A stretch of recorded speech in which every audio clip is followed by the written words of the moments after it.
So I do think the basics remain. You've got to be able to balance the company brand, the company reputation with driving growth and making sure marketing is contributing to business results.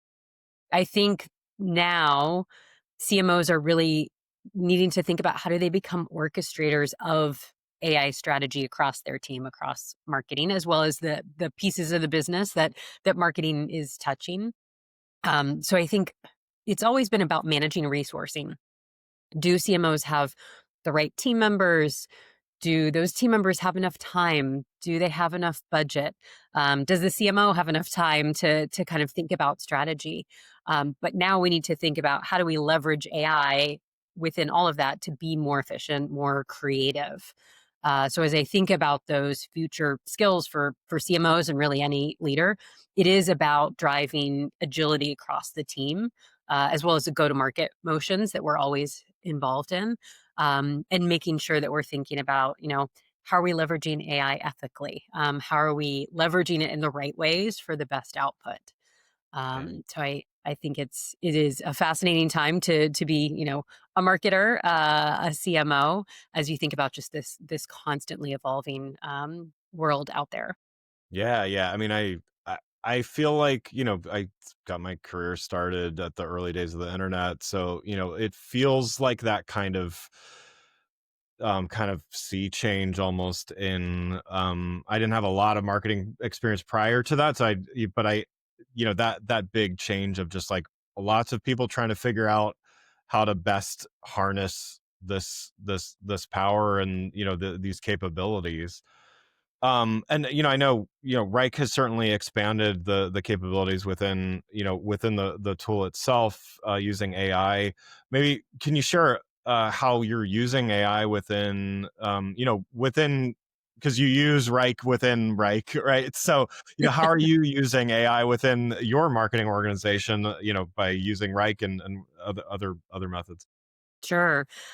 So we recently released a co-pilot for Reich.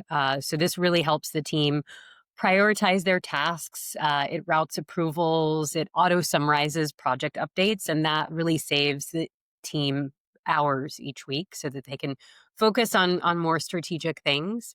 And then, actually, just this week at our annual Collaborate conference, we announced Reich's Agent Builder. So it's a tool that's going to allow anybody to create custom AI agents using natural language. And I think this is really going to accelerate AI adoption across really any team. I'm super excited to see, how the team is going to think about using this. It's going to really put them in control of how agents work and what do they need agents to do uniquely for their workflows. And then outside of Reich tools, we certainly use AI for a lot of different use cases. It can be accelerating content creation, giving us the opportunity to do even more ideation around campaigns. Personalization is another big one. Really excited to kind of see how we can think about that personalization element. Yeah, yeah, yeah, and agentic certainly is a it's an exciting part of the. I think it's kind of the next evolution of some of the Gen AI stuff. So yeah, definitely excited to be able to see that as well. And I know Reich did some research recently on agentic and highlighted some interesting findings. Do you want to maybe share some of the takeaways and how that can help marketing leaders prepare for embracing some of these things like agentic? Sure. So some of the interesting statistics that we found were, over 60% of workers are already using AI agents, but their effectiveness is sort of being limited by siloed data, not enough context. Out of people who are using AI agents, more than half are using the tools daily, and even those that aren't using them daily, a big percent are using them weekly.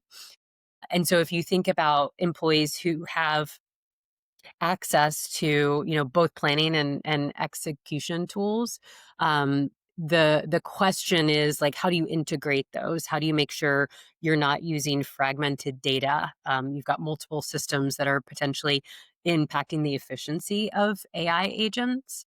And so I think looking at that data, it's great to see this adoption. So it to me it points to the fact that we don't have a risk in adoption, or even that AI isn't going to help humans. I think the risk is AI using the right data? Is it using a complete set of data to help to move work along? And so I think that really points to the need for having this structured knowledge. Do you have all of your workflows documented so that AI has the right inputs to actually be helpful to you and give you the right output?